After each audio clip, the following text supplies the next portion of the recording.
말씀을 듣기 전에 우리의 손을 가슴에 얹고 믿음으로 선포하기를 원합니다. 말씀이 나를 변화시킵니다. 아멘. 이 믿음의 선포와 같이 하나님 주님 말씀이 우리의 영혼과 중심을 변화시키는 능력의 말씀이 되기를 간절히 축원합니다.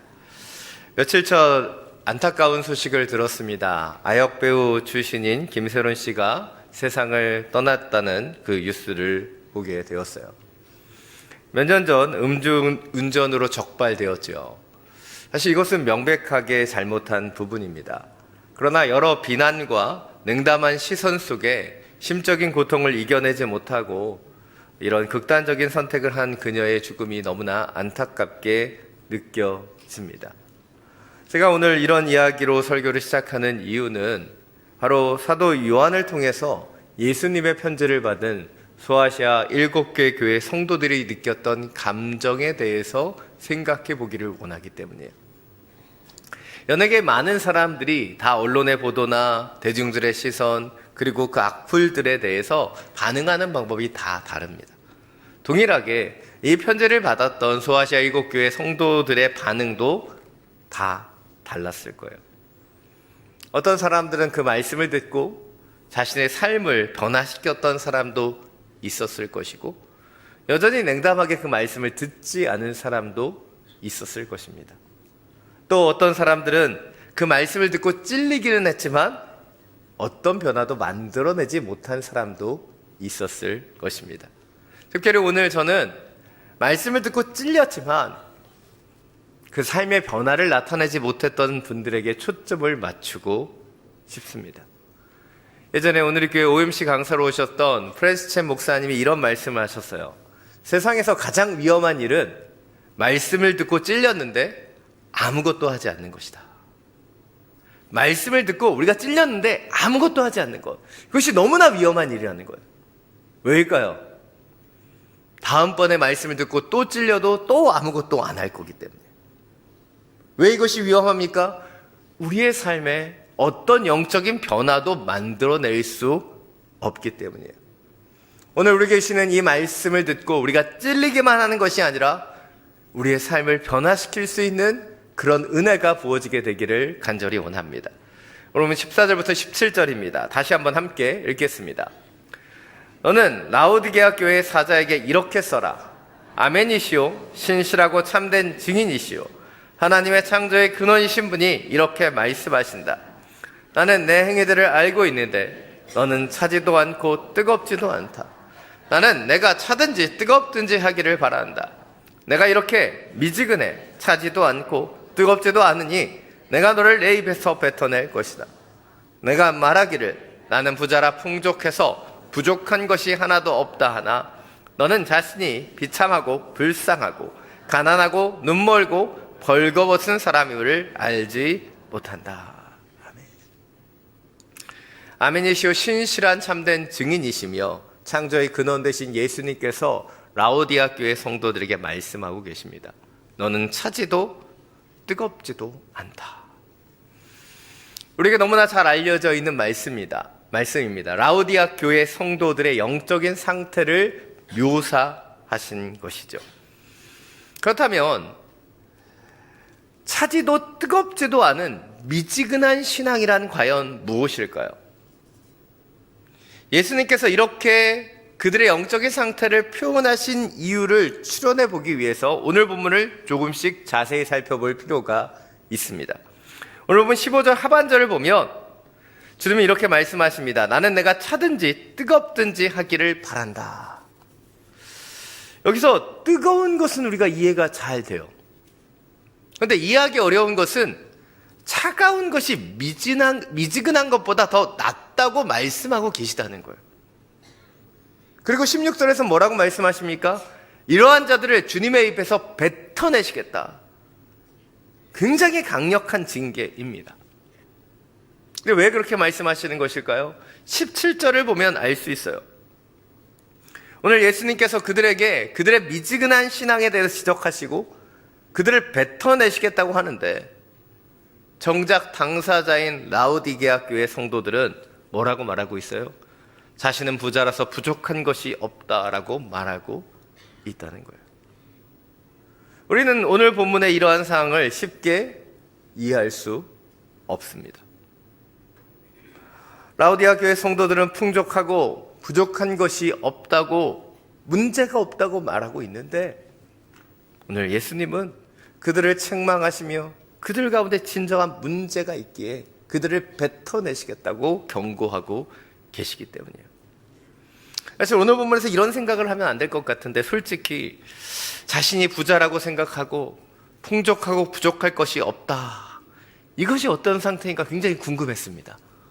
일해 본 적이 없어서.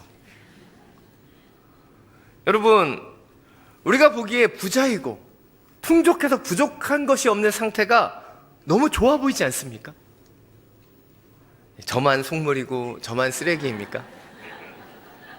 다 그렇게 생각하시잖아요.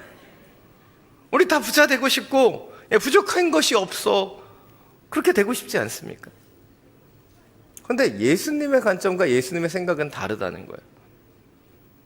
오늘 17절 하반절을 보면 예수님은 이러한 라오디아 교회 성도들을 이렇게 평가하시죠. 너는 자신이 비참하고 불쌍하고 가난하고 눈멀고 벌거벗은 사람임을 알지 못한다. 사실 안 좋은 것은 다 써놓은 거예요. 그들은 풍족해서 부족한 것이 없다고 말하는데 예수님은 그들을 최악으로 판단하고 계시죠. 왜일까요? 바로 이들이 굉장히 위험한 영적인 상태 가운데 있기 때문이에요. 오늘 본문을 보면 라오디아 교회 성도들은 부족함이 없다고 말하죠. 이 부족함이 없다는 표현은 시편 또 23편에서 우리에게 너무나 잘 알려져 있어요. 여호와는 나의 목자시니 내게 부족함이 없으리로다. 그런데 시편 23편에 다윗이 고백한 부족함이 없다는 고백과 오늘 라오디아 교회 성도들이 얘기하는 부족함이 없다는 고백은 전혀 다른 것이죠. 왜입니까? 시편 23편에서 다윗은 부요하고 많은 것을 가져서 그가 부족함이 없다고 표현했던 것이 아니라 바로 여호와께서 목자이시고 자신의 삶을 인도해 주시기 때문에 부족함이 없다고 표현했다면, 오늘 라오디아 교회 성도들은 돈이 많아서 풍족해서 부족함이 없다고 말하고 있기 때문에, 바로 주님 때문이 아니라 돈 때문에 부족함이 없다고 말하고 있는 거예요. 마태복음, 마가복음, 누가복음에 다 나타나는 예수님의 가르침 가운데 한 가지는 부자가 하나님 나라에 들어가는 것보다 낙타가 바늘기에 지나가는 것이 더 쉽다입니다.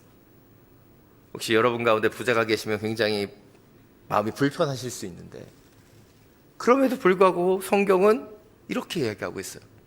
왜일까요? 부자가 되는 것이 오히려 어렵고 힘든 저주의 길이기 때문일까요? 아닙니다. 부자가 되는 것이 아니라 부유함이 얼마나 큰 유혹이고 우리의 삶을 망가뜨릴 수 있는지를 이야기해 주고 있는 거예요. 같이 하나님이 허락해 주신 물질임에도 불구하고 그 물질로 인해 자신이 높아지고 교만해져서 하나님을 전적으로 의지하지 않게 될 수 있기 때문이에요. 사랑 여러분, 하나님께서 우리 가운데 부족하지 않는, 차고 넘치는 그 물질을 주시지 않는 이유가 우리를 사랑하시기 때문이에요. 아무도 공감하지 않는 것 같습니다. 왜일까요? 우리가 핸들링할 수 없는 물질은 축복이 아니라 저주예요. 여러분, 복권 당첨되신 분들 이야기 많이 듣지 않습니까? 그 물질을 사용할 수 있는 능력이 없는데 일확천금을 얻었을 때 그들이 더 불행해지는 것을 보지 않았습니까? 사랑 여러분, 우리에게 지금만큼의 물질을 주시는 이유는 우리가 그것을 핸들링할 수 있는 정도로 주시는 거예요. 다시 정리해보면, 그렇다면 미지근한 신앙이란 무엇일까요? 오늘 본문에 나타나는 라오디아 교회 성도들은 하나님을 알고 있었고 그들은 많은 물질을 갖고 있었기 때문에 교회에 헌금도 많이 했을 수도 있습니다. 그러나 주님이 그들의 신앙을 지적하신 것은 바로 그들의 삶의 주인이 하나님이 되지 못하고 있고 바로 그러한 영적인 상태를 미지근하다라고 표현하신 거예요. 특별히 많이 들어보셨겠지만 이 라오디아 교회가 있었던 이 지역의 이 미지근하다는 표현은 더 명확하고 분명한 표현이었습니다. 북쪽으로 11km 떨어져 있는 히에라볼리에는 뜨거운 온천수가 있었어요. 근데 이 뜨거운 온천수가 이 11km 흘러오면 라오디게아에서는 미지근해져 버립니다. 또 16km 떨어지는 데 골로새에는 차가운 샘물이 솟아나왔다고 합니다. 근데 이 차가운 샘물도 이 라오디게아까지 흘러오면 미지근해 버리는 거예요. 이것은 이 지역 사람들이 너무나 잘 아는 언어였어요. 미지근하다는 것, 미지근한 물이라는 것. 그것은 뱉어낼 수밖에 없는 물이었어요. 단순히 이것은 온도를 이야기하는 것이 아닙니다. 흘러오는 과정에서 수많은 불순물이 들어가서 더 이상 그 용도에 맞게 사용할 수 없는 물을 미지근한 물이라고 라오디게아 지역에서 사용했다는 거예요. 다시 말해서 오늘 본문에서 얘기하고 있는 미지근하다라고 하는 것은 하나님이 만드신 그 용도대로 사용할 수 없는, 불순물이 섞여버리고 혼합물이 들어와서 마실 수 없는, 토해낼 수밖에 없는 그 상태를 이야기하고 있는 거예요.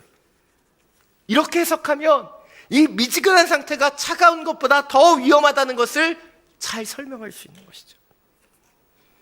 흔히 뜨거운 것을 열정적인 신앙과 믿음으로 보고 미지근한 것을 열정이 식은 것으로 해석하기도 합니다.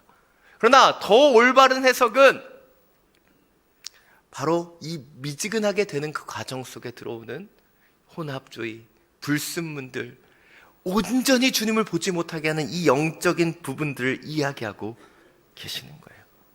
이것이 오늘 첫 번째 포인트입니다. 우리는 우리의 영적인 상태를 온전히 점검해야 합니다.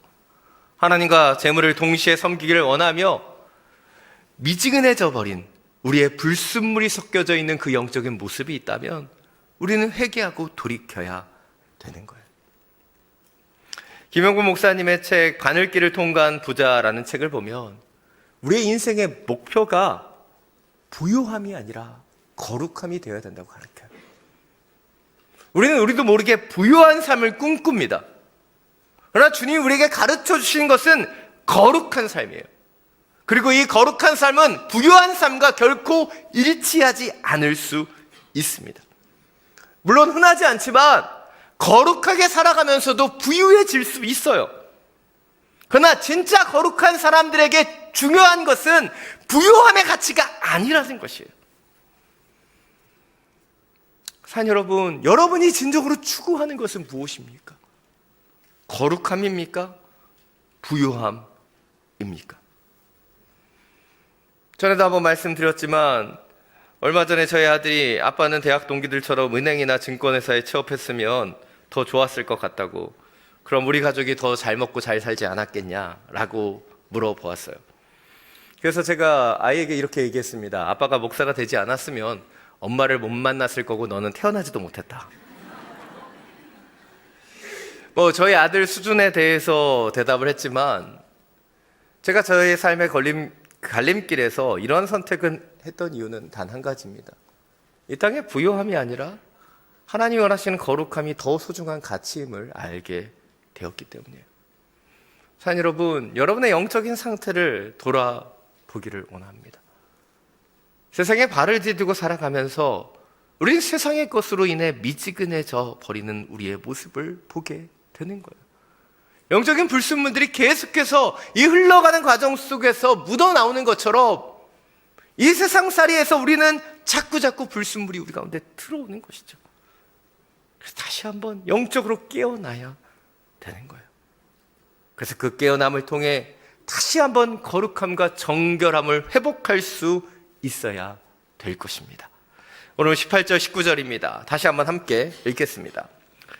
그러므로 내가 내게 경고한다. 내가 풍족하게 되려면 내게서 불로 정연한 금을 사거라. 너의 벌거벗은 수치를 드러나지 않으려면 흰옷을 사서 입어라. 내가 보고 싶으면 안약을 써서 내 눈에 발라라. 나는 내가 사랑하는 사람들마다 책망하고 징계한다. 그러므로 너는 열성을 내고 회개하여라. 앞서 살펴본 15절부터 17절이 라오디게아 교회에 대한 영적 진단이라면 18절 19절은 이들에 대한 처방이라고 말할 수 있을 것 같습니다.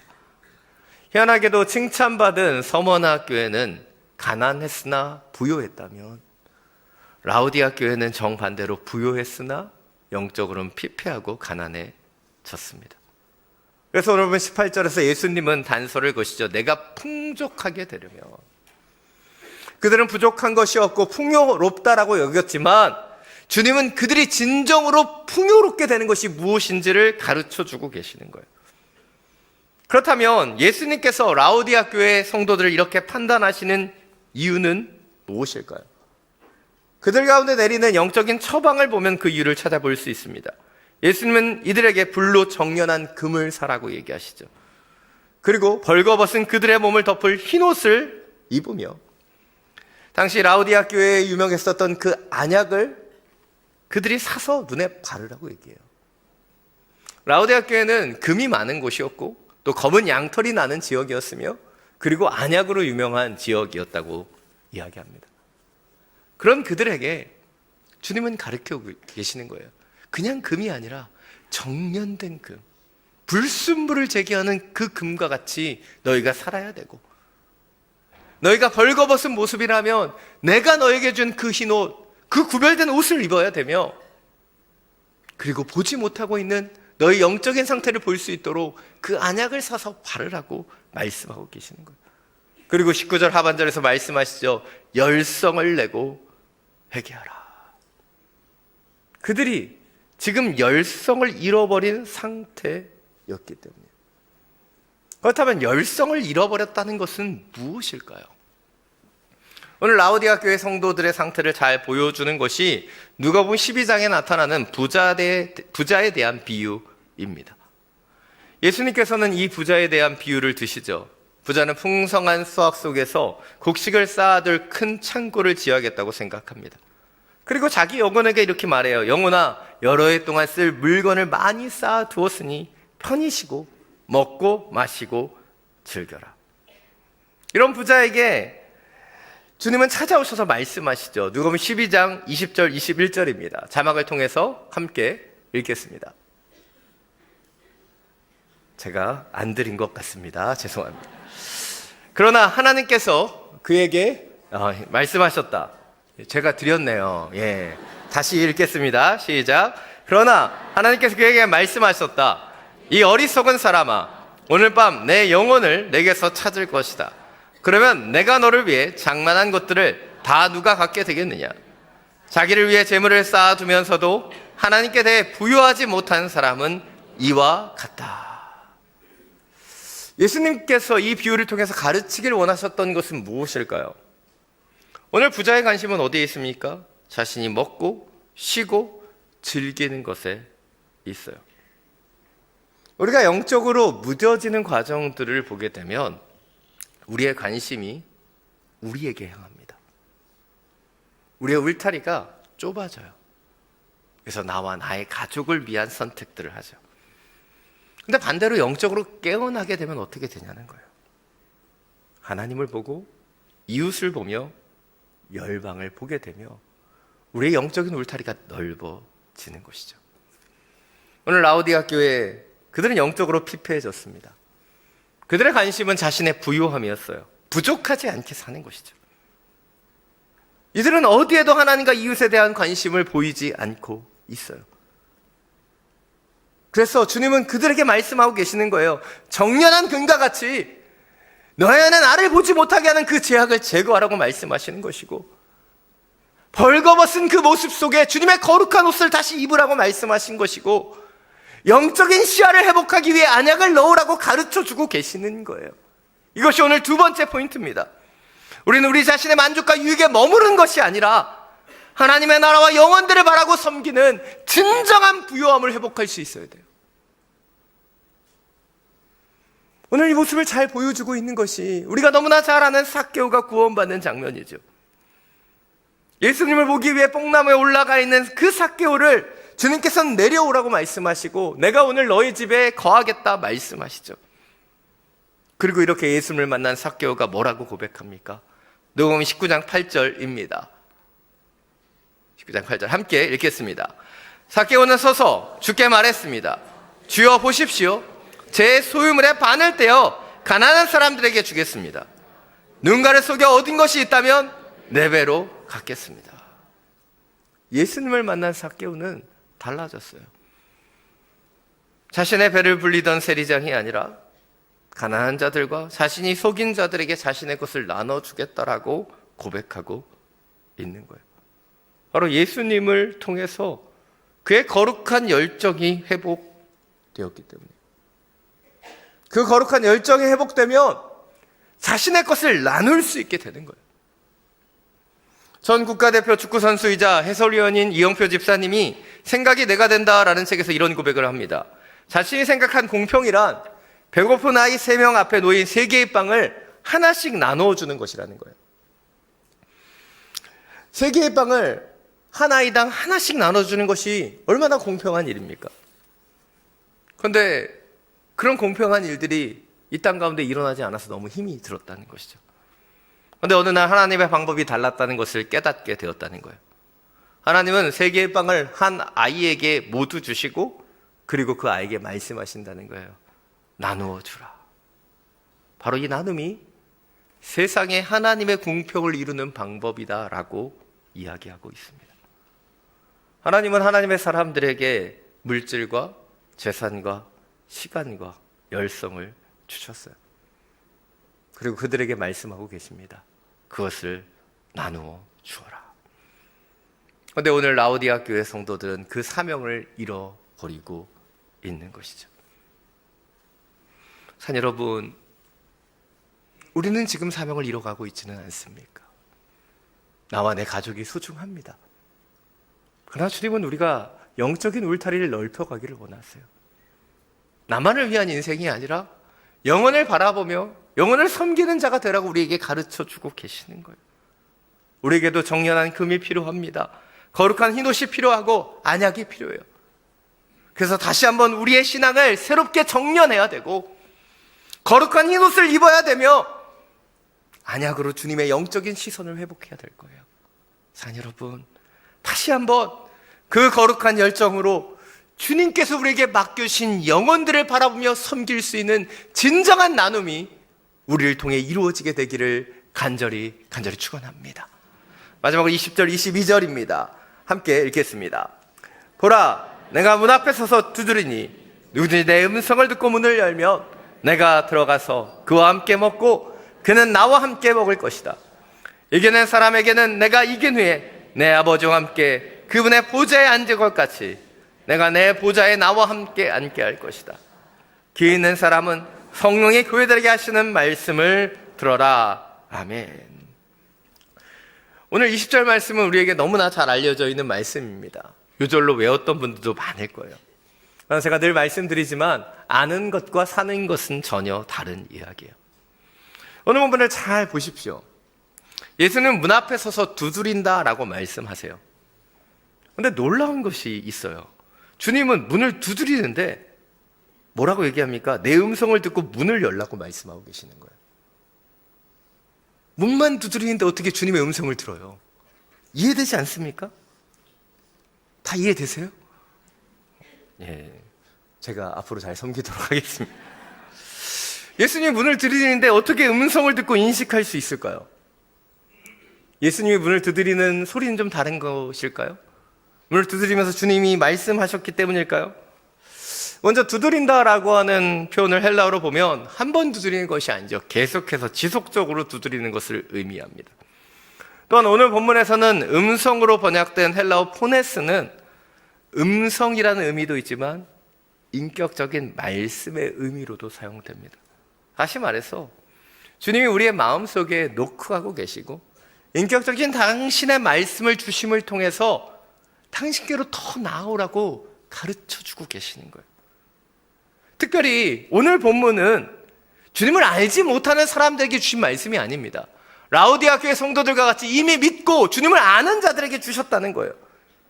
즉 그들에게도 주님을 알고 있지만 주님을 믿고 있다고 얘기하지만 여전히 그 마음의 문을 활짝 열지 않고 주님을 그 마음의 보좌 가운데 모시지 않고 있는 사람들이 있기 때문에 그들에게 이 말씀을 주신 거예요. 너의 문을 활짝 열고 그리고 그 인격적인 말씀을 너희 가슴에 품고 다시 한번 주님이 원하시는 그 열정과 마음을 회복하라고 우리에게 가르쳐주고 계시는 거예요. 이것이 오늘 마지막 세 번째 포인트입니다. 우리는 우리의 마음의 문을 열어야 되고, 우리의 인생 가운데 찾아오신 예수님을 온전히 맞이함을 통해서 우리의 인생의 주관자 되시는 주님과 함께 걸어가야 되는 거예요. 그것이 우리의 영적인 여정이 되어야 되는 것입니다. 주님이 우리의 인생의 주관자가 되신다는 것, 그것은 바로 주인이 되시는 것이고, 우리의 그 보좌를 주님께 내어드리는 것을 의미하는 거예요.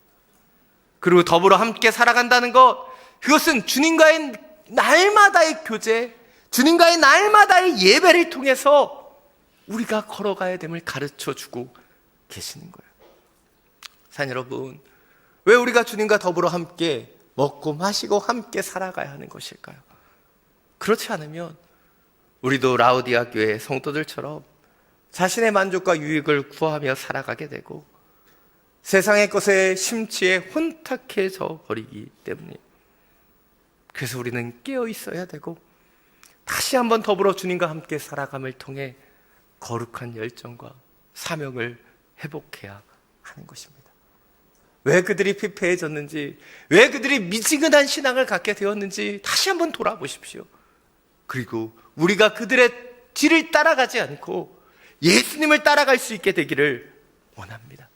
주님이신 이 말씀을 통해 다시 한번 열정을 회복하고 사명을 회복하며 하나님의 사람으로 지어지게 되기를 간절히 축원합니다. 이 시간 나를 통하여 이 찬양 함께 부르고 주님 앞에 기도하며 나가기를 원합니다.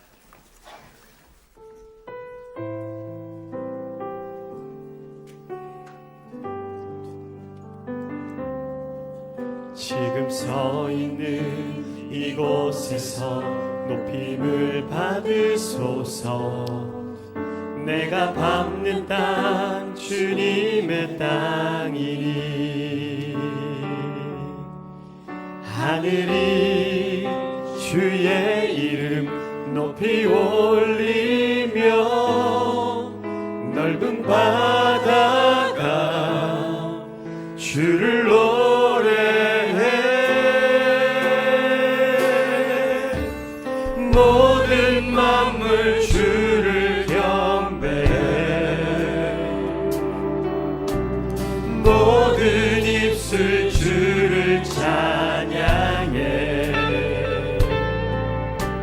천지를 만드신 만물의 통치자 높임을 받으소서. 내 평생에 주의 이름 높이며 어느 곳에서든지 주님을 예배하리라. 내가 받는 모든 땅 아버지의 영광이 선포되어야 하리. 찬양하며 주님을 예배할 때 하늘 가득한 주의 영광 보리라. 나를 통하여 나의 입술을 인하여 주의 이름 높임을 받으소서.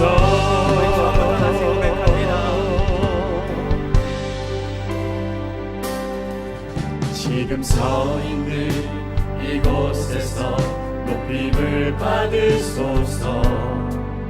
내가 밟는 땅 주님의 땅이니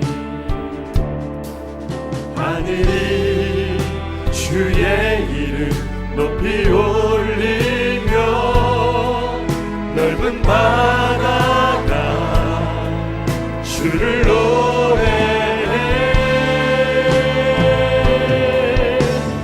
모든 만물 주를 경배해. 모든 입술 주를 찬양해. 천지를 만드신 만물의 통치자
이 시간 우리의 두 손을 가슴에 모으고 주님 앞에 기도하며 나아가기를 원합니다. 주님, 이 말씀이 우리 가운데 들어오게 하여 주옵소서. 차지도 뜨겁지도 않은 그 미지근한 모습으로 한 발은 이 세상에, 한 발은 하나님께 담그며 살아가는 우리의 연약한 모습 가운데 주님 역사하여 주옵소서. 우리를 통하여 이루기를 원하시는 당신의 사명을 이루어갈 수 있도록 주님, 우리 가운데 새 힘과 새 능력을 더하여 주옵소서. 주님, 우리에게 허락한 이 모든 것이 주님의 것임을 믿습니다. 주님, 우리에게 주신 그 사명대로 설 수 있도록 다시 한번 우리를 새롭게 하여 주시옵소서. 주님의 이름 한번 부르고 함께 통성으로 기도하며 나아갑니다. 주여, 내 평생에 주의 이름 높이며 어느 곳에서든지 주님을 예배하리라. 내가 받는 모든 땅 아버지의 영광이 선포되야 하리. 사랑하며 주님을 예배할 때 하늘 가득한 주의 영광 보리라. 나를 통하여 나의 입술을 인하여 주의 이름 높임을 받으소서. 내 평생에 주의 이름 높이며 어느 곳에서든지 주님을 예배하리라. 내가 받는 모든 땅 아버지의 영광이 선포되야 하리. 찬양하며 주님을 예배할 때 나를 가득한 주의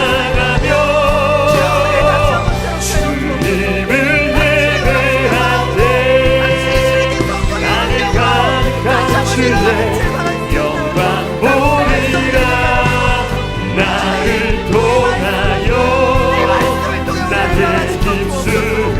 보리라. 나를 통하여 나의 입술을 인하여 주의 이름 높임을 받으소서. 내 평생에 주의 이름 높이며 어느 곳에서든지 주님을 예배하리라. 내가 받는 모든 땅 아버지의 영광이 선포해야 하리. 찬양하며 주님을 예배할 때 하늘 가득한 주의 영광 보리라. 나를 통하여 나의 입술을 인하여 주의 이름 높임을 받으소서.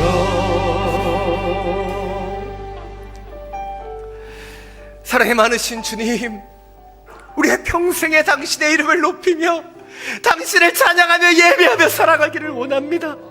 우리를 부르신 목적이 있고 사명이 있는데 주님, 이 세상의 발을 디디며 살아가며 혼탁해지며 잃어버렸던 모습들은 무엇입니까? 주여, 우리를 통하여 이루기를 원하시는 당신의 뜻을 이루어가는 자가 되기를 원합니다. 성령님, 말씀해 주시고 역사해 주셔서 우리가 오늘 우리에게 주신 이 말씀을 통해 찔리기만 하는 것이 아닌 말씀을 통해 변화되는 하나님의 사람들이 되게 하여 주옵소서. 다시 한번 열정을 회복하고 다시 한번 그 사명을 회복할 수 있도록 주여 우리 가운데 역사하여 주시고 함께하여 주옵소서. 당신을 바라보며 의지하는 주의 백성들을 주여 성령으로 만져주셔서